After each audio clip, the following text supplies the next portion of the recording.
ఎరుక దేనితో ఆశిస్తూ ఉన్నంతసేపు, ఇప్పుడు ఎరుక లేదు అక్కడ, ఆ వస్తువే ఉంది. దాని పేరే జీవుడు, మనసు.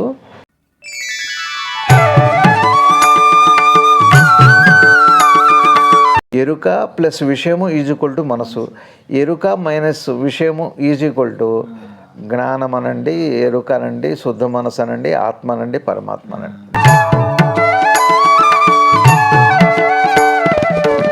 విషయం కానీ మనసు లేదు, మనసు లేని విషయం లేదు, మనసుకు అక్కర్లేని విషయం లేదు, విషయం అక్కర్లేని రోజున మనసే లేదు.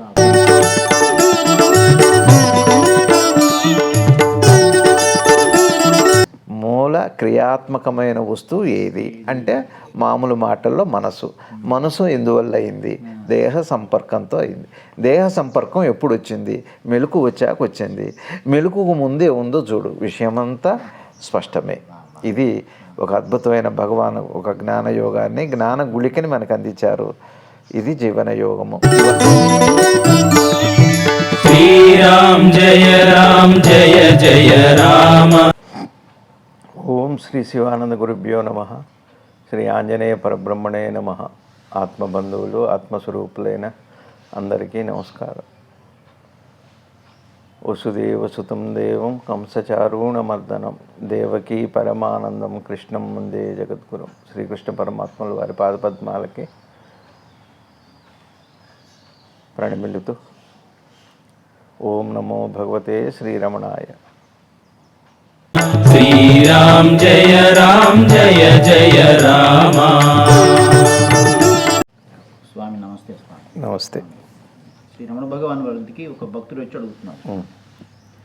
మనిషి తన దృష్టిని కనుబొమ్మల మధ్య నిలిపి తన శ్వాసను నిరోధిస్తే అది ఉత్తమ గతిని పొందుతాడని కృష్ణ పరమాత్మ చెప్పారు కదా, మరి ఏమంటారు అని అన్నారు స్వామి. ఆత్మలో నీవు ఎల్లప్పుడూ ఆత్మలోనే ఉన్నావు, దాన్ని పొందటం అని వేరే ఏమీ లేదు. కనుబొమ్మల మధ్య దృష్టి నిలపడం అనేది కేవలం సావధానత కోసమే అని భగవాన్ చెప్పారు. మరి మీరు హృదయం మధ్యలో నిలపమన్నారు కదా అని అంటే అది ఆత్మ యొక్క కేంద్రం. ఆత్మ కేంద్రములన్నిటికీ కేంద్రం. హృదయం సూక్ష్మ కేంద్రం, భౌతిక కేంద్రం కాదు అని చెప్తున్నారు స్వామి. ఇది భగవాన్ అద్భుతం. ఈ విషయం చాలా బాగుంది, ప్రశ్న చాలా బాగుంది. వారెవరో జిజ్ఞాసులు అడుగుతున్నారు, భూమధ్యంలో మనసు నిలిపి ఆత్మను తెలుసుకుంటారు అని కృష్ణ పరమాత్మ భగవద్గీతలో చెప్పారని చెబుతున్నారు. దానికి భగవాన్ ఏం చెబుతున్నారు అన్నది ఇక్కడ భగవాన్ రమణ మహర్షులు వారు మనకి ఏమి అనుగ్రహం చేస్తున్నారంటే, నువ్వు ఆత్మస్వరూపుడివే, అదే అయి ఉన్నావు కదా. అయితే ఈ ప్రక్రియ ఎందుకు భూమధ్యంలో కానీ అసలు ఏ యోగ ప్రక్రియ అయినా ఎందుకు అంటే సావధానత కోసం. ఈ సావధానత వల్ల ఏమవుతుంది? వచ్చే ఫలం ఏమిటి? నేను ఆత్మనని తెలుస్తాను, ఆత్మనని తెలుస్తాను. ఇక్కడ మళ్ళీ ఒక మాట ఒకటి ఉంది, తెలియటం కోసమే కదా. తెలియటము అంటే ఉంటేనే కదా ఏదైనా తెలుస్తుంది. ఇప్పుడు ఇదేమిటి అని అంటే ఇది మీరు సెల్ ఫోన్ అని అంటారు. ఉంది కాబట్టి మీకు తెలుస్తుంది. ఒకవేళ ఉండకపోతే తెలిసే అవకాశం లేదు. అది అయి ఉన్న వస్తువు అయితే తెలుస్తుంది, అప్పుడైనా తెలుసుకుంటాం. అయితే మన మనసు ఏమైంది అంటే, ఏ ఆత్మ వస్తువు అయితే ఈ దేహంతో అంటే తేలిగ్గా చెబుతా అర్థం చేసుకోవడానికి, నిన్న మొన్న కూడా చెప్పుకున్నాం, మళ్ళీ దాన్ని ఒకసారి చెప్పుకుంటే మనకి మెలకు వచ్చిన తర్వాత దేహ స్పృహ ఏర్పడుతుంది. ఆ స్పృహ పేరే దేహ స్పృహ పేరే మనసు. అది దేనికి? ఎరుక ఏదో కాదు, ఆ మెలకు ఏదో కాదు, అది ఆత్మే. ఈ ఎరుకకి దేహస్పృహ నేను దేహము అన్న భావన ఏర్పడుతుంది కదా. దేహము నేను అన్న భావన ఏర్పడిన తర్వాత మన మనసు పరిపరి విధాల ఈ ప్రపంచంలో తన ఏవైతే అవి కోరుకుంటుంది. మనసు ఎవరికి ఏది కావాలో అది కోరుకుంటుంది. ఇక దానికోసమే తాజాత్మ్యం చెంది మమైక్యమై ఈ సుఖ దుఃఖాలు ఏ ఉన్నాయో అనుభవాలు పొందుతుంది. ఇది ఇక సావధానత అంటే అర్థం ఏమిటి అంటే, ఒక పరి ఈ ప్రపంచము వైపు వెళుతున్న మనసుల కోరికల నుంచి ఉపసంహరించి, తన దేహమే కదా భావన వచ్చింది, దేహ భావన, ముందు తెలిసింది తనకి నేను దేహం అని ఏర్పడేదిగా మనసుకే, ఆ మనసునే ఆ దేహం మీదనే నిలబెట్టి ఇప్పుడు దేహ కేంద్రం ఒకటి త్రిపుటి, ఇది అదొకటి భూమధ్యంలో. ఈ మనసుకి పూర్వం భగవాన్ చాలా వివరంగా చెప్పారు. మనసు పుట్టే చోటు, ఈ శ్వాస పుట్టే చోటు ఒకటే, ప్రాణం పుట్టే చోటు మనసు. ఈ దేన్ని మనం నిరోధించినా ఇంకోటి వశమవుతుంది. కాబట్టి ఇప్పుడు మనకి తెలిసింది ప్రాణాయామం అంటే ప్రాణ శ్వాసము, ఉచ్ఛ్వాస, నిశ్వాస. దీన్ని మనం ఒకవేళ స్తంభింపజేస్తే అప్పుడు ప్రాణం నిలబడి అంటే ఇక మనసు నిలబడిపోదు. ఈ మనసుగా వ్యక్తమయ్యేది ఎవరో కాదు, శ్వాస రూపంలోనే. అది సీక్రెట్ యోగ రహస్యం అది. అందుకని అప్పుడు మనం ఏం చేస్తున్నామంటే శ్వాసను ఎప్పుడైతే కుంభించాం, ముందు శరీరం మీదకు తీసుకొచ్చి ఆ తర్వాత మనసు ప్రాణం ఒకటే అనగా రెండు సూక్ష్మంలోకి వెళ్ళాం. అప్పుడు ఏమవుతుంది, సావధానత అవుతుంది. అవధానత, దేన్నైతే తెలుసుకోవాలి అని. అవధానం అంటే ఏంటి? గ్రహించటమే. అష్టావధానము, శతావధానం, 100 మంది ఏం చెప్పారో గ్రహించటం అవధానత. ఒకదాన్ని మీద అంటే నాకు నేను ఆత్మనే అయ్యి ఉండి నాకు ఎందుకు తెలియట్లేదు, అది తెలియాలి నాకు. ఆ ఆత్మ వస్తువుగా ఏదైంది, మనసుగా మారి మనసు దేహం అయ్యి సంబంధం పెట్టుకొని ప్రపంచం వైపు వెళ్ళింది. దాన్ని మళ్ళీ వెనక్కి తీసుకొస్తున్నాం అంటే ఒక ప్రవాహానికి అడ్డుకట్ట వేసి ఒక చోట నిలిపి దాన్ని మనకి ప్రవాహాన్ని మన వైపు మళ్ళించుకుంటున్నాం. అంతేగా కాలువలో నీళ్లు వెళుతుంటే రైతు ఏం చేస్తాడంటే ఆ గనిని చెక్కి నీళ్లు లోపలికి మలుచుకుంటాడు, దాన్ని వినియోగం చేసుకుంటాడు. ఇక్కడ కూడా ఈ మనసు ప్రవాహం ఇప్పుడు బాహ్యం వైపు వెళ్ళింది. దాన్ని ముందు ఏం చేయాలి, అడ్డుకట్ట వేయాలి. అడ్డుకట్ట అంటే మళ్ళీ దేహభావంతోనేగా దేహం దాకా తీసుకొచ్చి ఇప్పుడు ఆ ప్రవాహాన్ని మనసు బాహ్యం వైపు ఆలోచనలతో కోరికతో బయటికి వెళ్ళింది. ఇంకో కోరికతో లోపలికి తీసుకొని ఇప్పుడు సావధానత వచ్చింది. ఆ అవధానతలో ఏమవుతుంది అంటే ఆత్మని కనుక్కోడు, కొత్తదాన్ని వెతుక్కోవటం కాదు. తాను ఏదైతే అది ఉన్నాడో తాను దేహము అన్న భావన పోయి, అపార్థం పోయి, తాను స్వరూపమైన జ్ఞానమే అనే ఒక ఇది ఏర్పడుతుంది. అందుకని సావధానత కోసమే ఇది, కానీ తెలుసుకోవటం కోసమే అది, కానీ కొత్తది తెచ్చుకోవటం కాదు, కొత్తది తెలియటం కాదు, వేరేది తెలియబట్టం కాదు. తను ఏదై ఉన్నాడో, తను ఏదైతే తన ఎరుకని కప్పివేసి వేరొక భావాన్ని కల్పిస్తుందో ఆ భావాన్ని బదులు ఈ భావాన్ని, ఇదొకటి చెప్పకుండానే చివరి నుంచి అర్థం చేసుకుంటే ఇక్కడ పెట్టమని కాదు హృదయం అంటే, ఈ హృదయం మీద పెట్టమంటే ఇక్కడ మళ్ళీ ఇక్కడ లాగానే అయింది. అది ఎట్లా చెబుతారు జ్ఞాని, ఈ హృదయం మీద ఎట్లా మళ్ళీ ఒకదాని మీద కేంద్రీకరించటం కాదు. ఆత్మ అంటే ఏదైతే ఇప్పుడు ఇందాక నేను చెప్పింది ఏది ఇంకొకటిగా భావించుకుందో, భావం ఎక్కడుంది చెప్పండి. ఉదాహరణకి ఇది పగల రాత్రా, ఎటు చూసి చెప్పారు, ఇది పగలు అని దీని వైపు చూశారు కదా. మీరు లేచున్నారా పడుకున్నారా, ఎటు చూసి చెబుతున్నారు, మీ ఎరుకను చూసి చెబుతున్నారు. లేచున్నా మీ ఎరుకని, మీ స్పృహని, మీ స్పృహను చూసి చెబుతున్నారు. లేచున్నాను అని నా స్పృహను బట్టి. అందుకని మనం ఇది కళ నిజమా అని గిల్లుకొని చూస్తారు. కళ అయితే ఆ స్పృహ రాదు, బుద్ధి పనిచేయదు. ఇదివరకు ఒకసారి మనం చెప్పుకున్నాం. కాబట్టి కళ అనే దాంట్లో మళ్ళీ అసలు ఆ ప్రశ్న కూడా రాదు. కళలో అయితే ఆ ప్రశ్న రాదు. జాగృతంలో ఉన్నప్పుడు మాత్రమే ఈ బుద్ధి పనిచేస్తూ ఇది కూడా వేసుకుంటుంది. ఆ స్పృహని ఎక్కడ చూస్తున్నాడు, దీన్ని స్పృహను చూసి చెబుతున్నాడు, దేహం చూసి చెప్పట్లేదు. అది కాదు. ఇప్పుడు మీరు కూర్చొని ఉన్నారా, నిలబడి ఉన్నారా, పడుకొని ఉన్నారా? కూర్చొని ఉన్నాను. దేని చూసి చెప్పారు? ఈ దేహం చూసుకొని. అంతేగా, అంతేగా. ఇది పగలా రాత్రా? పగలు. ఇది ఎటు చూసి చెప్పారు? బయట చూసి చెప్తారు కదా. నన్ను చూసి చెప్తే బాహ్యం. మీ దేహాన్ని కూర్చున్నారా లేదా అన్నది దేహాన్ని చూసి చెబుతున్నారు. మీరు లేచున్నారా పడుకున్నారా అని దేని చూసి చెబుతున్నారు? స్పృహను చూసి చెబుతారు, దేహాన్ని చూసి కాదు. ఒకవేళ నిద్రలో పోతున్నారు, మీరు పడుకొని నిద్రపోతున్నారా, కూర్చొని నిద్రపోతున్నారా, నిలబడి నిద్రపోతున్నారా, మీకు తెలియదు. ఇది దేని బట్టి చెబుతారు? అప్పుడు స్పృహను చూడాలి, దేహాన్ని చూసి చెప్పలేరు. నిద్రలో ఉన్నానా మెలకువలో ఉన్నానని తెలియటానికి నిద్ర అంటేనేమో ఏమీ తెలియకపోవటం, మెలకు అంటే అన్నీ తెలియటం. తెలియట్లేదు అని తెలిస్తే నిద్ర అని తెలుస్తుంది. తెలుస్తుంది అని తెలిస్తే అది దేన్ని చూస్తున్నాం మనం? స్పృహని చూస్తున్నాం. ఇది ఆత్మకేంద్రం అంటే. నీ స్పృహని నువ్వు చూస్తే అది ఆత్మకేంద్రం. దాన్ని చూడమన్నారు కానీ శరీరంలో ఒక భాగం మీద మనసు పెట్టమని చెప్పలే భగవాన్. అది చాలా యోగ రహస్యం రవి గారు. ఆత్మ యొక్క కేంద్రం ఏది. ఇప్పుడు ఈ శరీరం పనులన్నీ ఎవరు చేస్తున్నారు? మనసు అంటే ఏమిటి? శరీరంతో తాజాత్మ్యం చెందిన ఎరుక, అందం, తేలిగ్గా ఎరుక, శరీరంతో మెలకువ. శరీరం నేను అనుకునే మెలకువేగా, ఎరుకే అదే కదా. ఎరుక శరీరంతో తాజాత్మ్యం చెంది నేను దేహం అనుకుంటుంది, ఎరుకను అనుకోవట్లే కదా. ఇప్పుడు ఆత్మవస్తువు ఏదై ఉండాలి? ఎరుకే ఇవన్నీ చేస్తుంది, అన్ని పనులు. ఎరుకొచ్చాక అన్ని పనులు చేస్తున్నామంటే, ఎరుకలోనే అన్ని పనులు జరుగుతున్నాయి అంటే ఎరుకే మూల వస్తువు, అది ఆత్మని.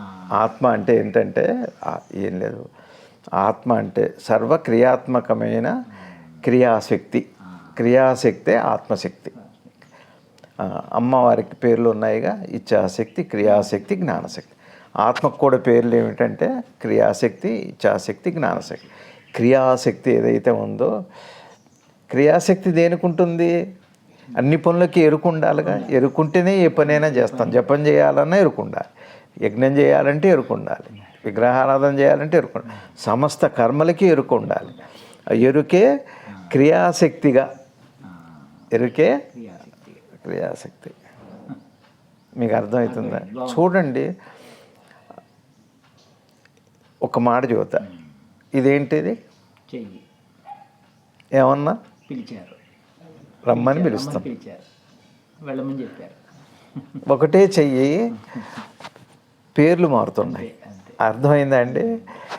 ఆత్మ వస్తువు, ఎరుక వస్తువు క్రియాత్మకం అయితే మనసుగా పిలువబడింది. అదే ఆత్మ వస్తువు క్రియాశక్తి అయ్యి, క్రియ ఎట్లా చేస్తారో తెలుసుకొని కదా, అప్పుడు అది జ్ఞానశక్తి అవుతుంది. అది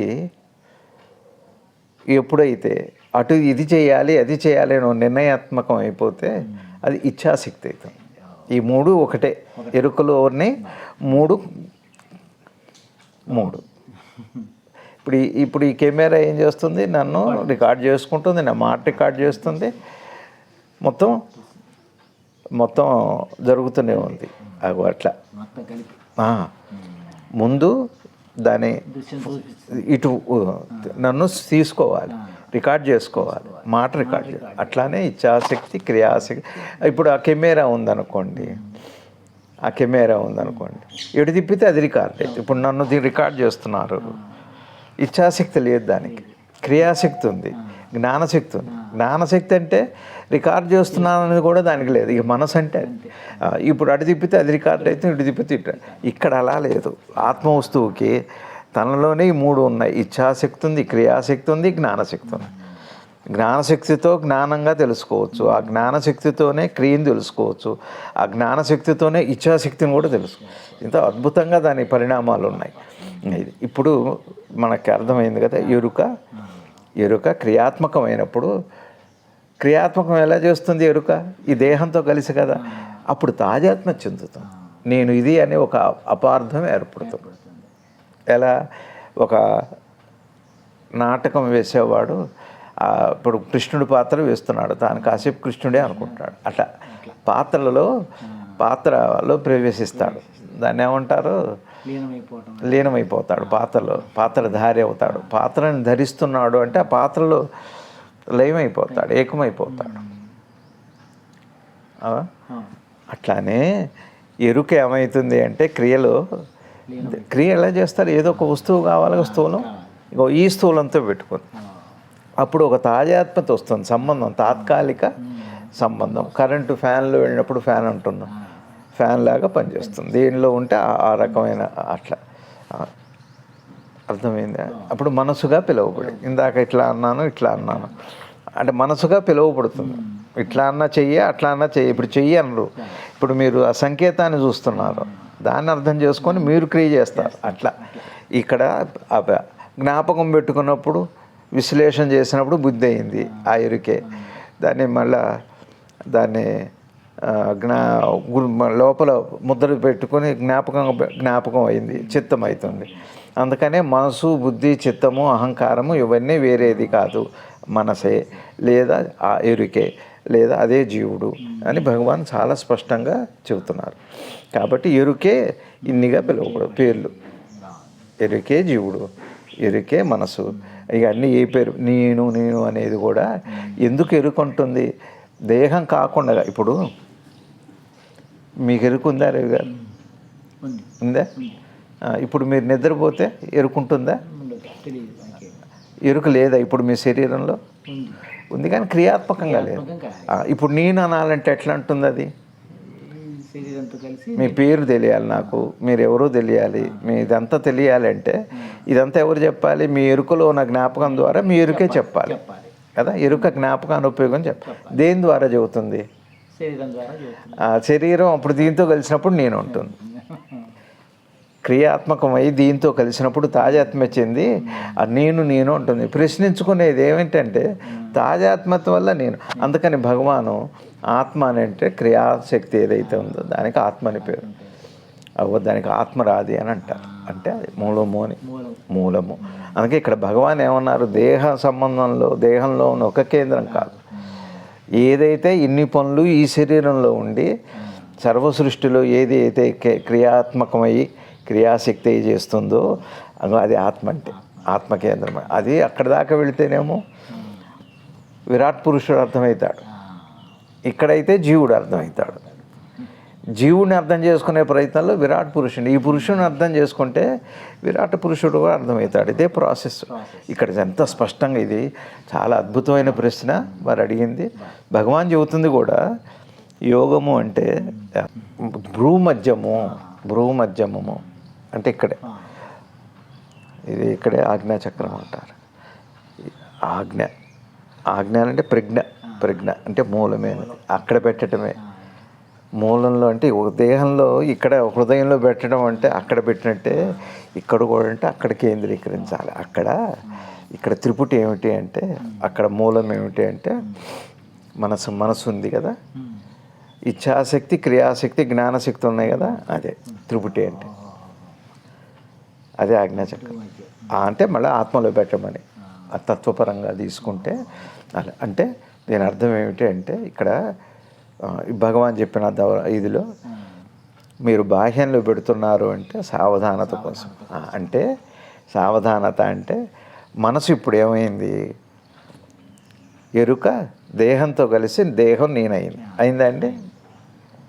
ఇప్పుడు ఏం చేస్తున్నారు? సావధానత అంటే ఇప్పుడు దీని పేరు మనసు. ఇప్పుడు మనసుగా అయింది. ఆ ఎరుక శక్తి మనసు అయింది దీంతో కలిసి. ఏది? పసుపు సున్నంతో కలిసి పారాయణ. ఇప్పుడు సావధానత అంటే త్రిపుటి అంటే ఏంటో తెలుసా అండి? ఆత్మ అంటే ఈ మనసుని అంటే ఎరుక శక్తిని దేహం నుంచి తీసుకొని తన మీద సావధానతతో తను పెట్టుకోవటం. ఇది భగవాన్ చెబుతుంది. అది ఎరుకకి ఏమైంది? దేహము నేను అని ఒక అభిప్రాయం ఉంది. ముందు దాని నుంచి మూల కేంద్రంలో అంటే ఎరుకలోకి వెళ్ళి చూస్తున్నప్పుడు ఏమవుతుంది? తాజాత్మత భావమేగా, విడుదలైంది కదా, అప్పుడు అపార్థం పోతుంది అని భగవాను ఒక అద్భుతమైన యోగ రహస్యం చెప్పారు. ఒక మాట మీకు పంచుకుంటారు. జీవన యోగం అంటే తేలిగ్గా మన జీవనంలో ఎలా సాధించాలి. ఇప్పుడు నేను సెల్ షాప్కి వెళ్ళా, ఇది చూసా, ఈ ఐఫోను, ఈ ఫీచర్సు ఇవన్నీ నాకు నచ్చుతున్నాయి, నాకేం కావాలనిపిస్తుంది. అప్పుడు ఇక నా మనసు అంతా ఎక్కడ ఉంటుంది? ఇంటికి వెళ్ళినా, పూజ చేసుకుంటున్నా, పని చేసుకుంటున్నా కూడా ఒక కోరిక వచ్చాక ఒక బాహ్యమైన ప్రపంచంలో వస్తువు మీదనే నా మనసు. అదే మనసు ఎక్కడుంది అంటే దాని మీద ఇదేగా బయటికి పోవటం అంట. ఇప్పుడు నా ప్రయత్నం ఏంటంటే నేను అనుకున్న దాని మీద నేను నా మనసు నిలబెట్టాలి. ఇదే కదా ఇక్కడ. ఇప్పుడు మీరు అనుకున్న దాని మీద మీరు మనసు నిలబెట్టడం ముఖ్యమా? ఇక్కడి నుంచి వెనక్కి తీసుకురావటం ముఖ్యమా? ఏది తేలిక? వెనక్కి తీసుకురావడమే. దీని మించి లేకుండా చేయటం, ఇక్కడ పెట్టడం, రెండు ఒకటే వేరువేరా? మీరు బయటికి వెళ్ళలేదు అంటే లోపల ఉన్నారనే కదా. రెండు ఒకటే. కానీ ఇది చాలా శ్రమభరితం. లోపల ఒక దాని మీద పెట్టడం చాలా శ్రమభరితం లేదు. అందరికీ మనందరికీ ఏంటంటే అనేక కోరికలు ఉన్నాయి, బయట బాధ్యతలు ఉన్నాయి, బరువు బాధ్యతలు, కోరికలు ఉన్నాయి, ఇష్టాలు ఉన్నాయి, ఎన్నో ఉంది మనసుకి. మరి వాటిని లోపల బయట లేకుండా చేసి లోపల ఒక దాని మీద పెట్టడం. పిల్లవాడిని చూడండి, అందుకని పెద్దలు చెబుతారు, ఆడుకుంటున్నాడు, వాడిని కాస్త అల్లరి ఆపాలంటే ఇంకో దాని మీద తీసుకురావాల్సిందే తప్పితే అక్కడి నుంచి వాడిని ఆపటం కష్టం. మనసుని మళ్ళించటమే అదే. అట్లానే ఇక్కడ కూడా ఈ ఆటలో, ధ్యానం అనే ఆటలో, ఆట కదరా శివ, ఆట కదరా కేశవ అని, ఈ ధ్యానం అనే ఆటే ఆ క్రీడలో, ఆ కేళిలో లోపల నా ఇష్టమైన నామం మీద మనసు పెట్టడం కష్టంగా ఉంది. కారణం ఏమిటి అంటే బయట ఇష్టాలు ఉన్నాయి కదా, అది వదిలిపెట్టాం. ఇష్టం ఉందా లేదా అని చూడం మనం. ఇష్టమైతే ఉంది కాబట్టే నాకు ఏది ఉందో అది. ఇప్పుడు చూడండి, పూజ చేసుకుంటున్నా, సాంబార్ ఇడ్లీ తింటే బాగుండని ఎందుకు వచ్చింది? ఇష్టం అనే దాని మీద ఇష్టం, అదంటే సరిపోయింది కదా. ఇప్పుడు మరి సాంబారు ఇడ్లీ మీదకి మనసు పోకుండా ఇక్కడ మంత్రం మీదనే ఎట్లా పెట్టడం కష్టం? తేలిక? కష్టమా తేలిక? ఇప్పుడు నా మంత్రం మీదనే పెట్టాలి, సాంబార్ ఇడ్లీ మీదకి మనసు పోవద్దు, కష్టమైంది. అలా కాక మీరు సాంబార్ ఇడ్లీ తినేటప్పుడే అదేదో తిని చక్కగా ఆ క్షణమే వదిలిపెట్టగలిగితే అప్పుడు ఏమవుతుంది? ఇంకా దాని వైపు మళ్ళీ పోదు. ఇది అలవాటు చేసుకోవటం జీవన యోగం. ఇట్లా ప్రతి పనిలో కూడా గురువుగారు చెప్పారు, సద్గురు శివానంద భగవాన్ల వారి చెప్పారు, రమణ నాకు ఏదన్నా అలవాటు అవుతుంది అనుకున్నప్పుడే వదిలిపెట్టేస్తాను. ఇంతే.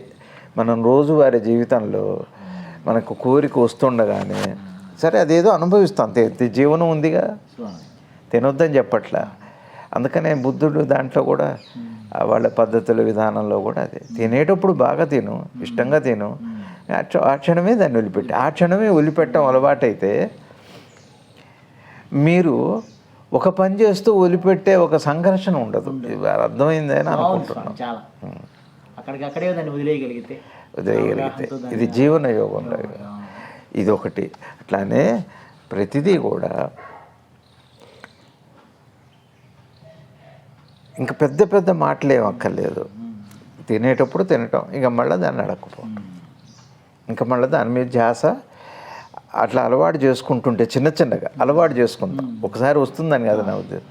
అలా అలవాటు చేసుకుంటుంటే ఇప్పుడు మూల కేంద్రం ఏంటి? రవి గారి నాకు సాంబార్ ఇడ్లీ తినాలనేది ఇష్టం.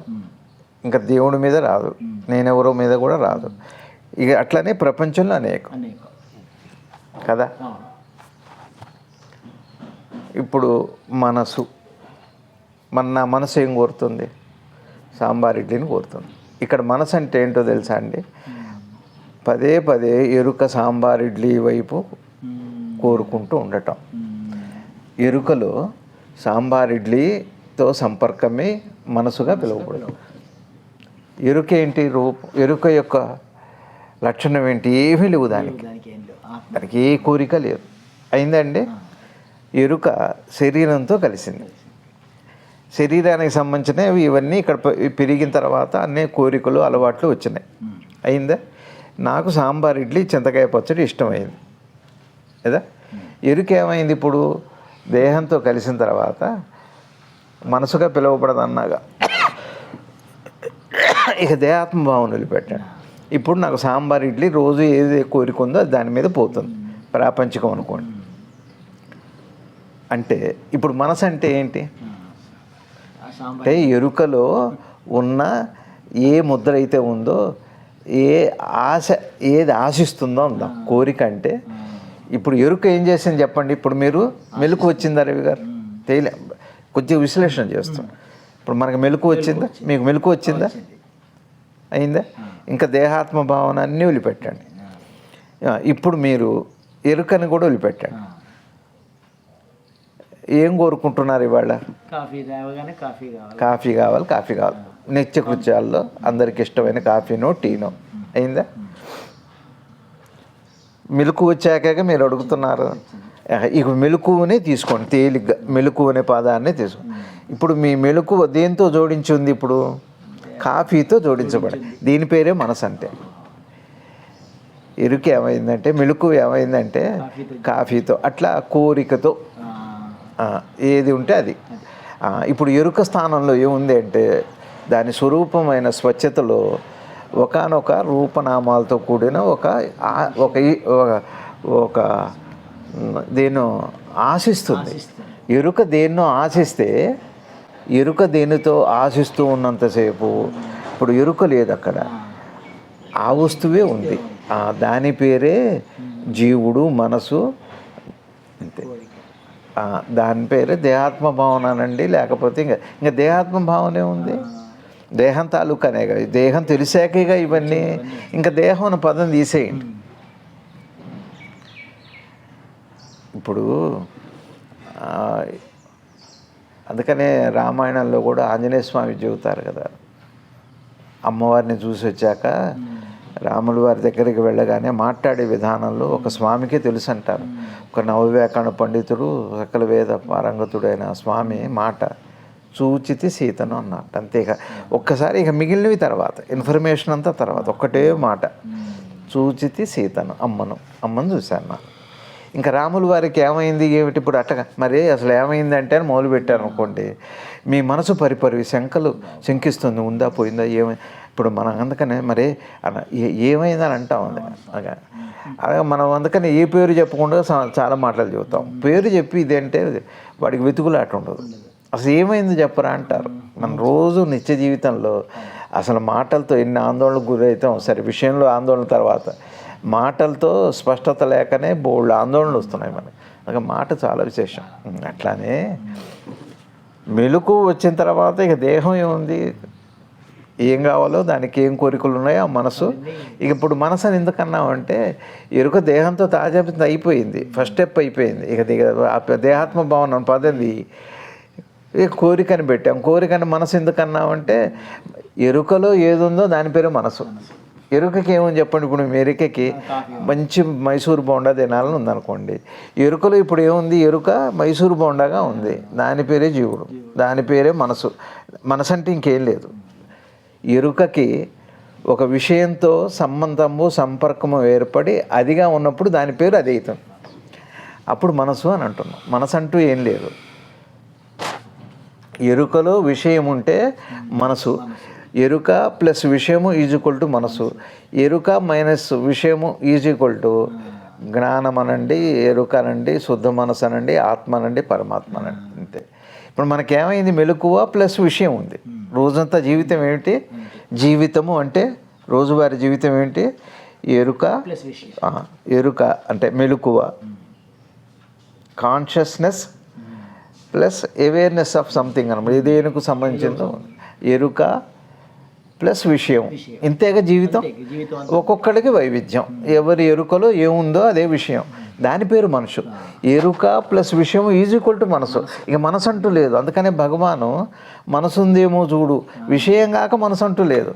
ఇప్పుడు మీ మనసులో ఒక సినిమా యాక్టర్ ఉన్నారనుకోండి, ప్రభాస్ ఉన్నారు, లేదా ఒక ఎవరో యాక్ట్రెస్ ఉన్నారనుకోండి. ఇప్పుడు మనసు అంటే ఏం లేదు, విషయమే. ఆ విషయం ఏదైతే అది. ఎరుకలో విషయం ఉంటే జీవనం ఉండవు గారు. ఎరుక మైనస్ విషయము ఈజ్ ఈక్వల్ టు ధ్యానము. ఎరుక ప్లస్ విషయం ఈజ్ ఈక్వల్ టు జీవనము. ఎరుక మైనస్ విషయం ఈజ్ ఈక్వల్ టు ధ్యానము. ఇది భగవాన్ చెప్పి ఆత్మ వస్తువు అంటే. ఇది యోగం రవి గారు, యోగ రహస్యం. అది మీకు తేలిక అవ్వాలని చెబుతున్నాను.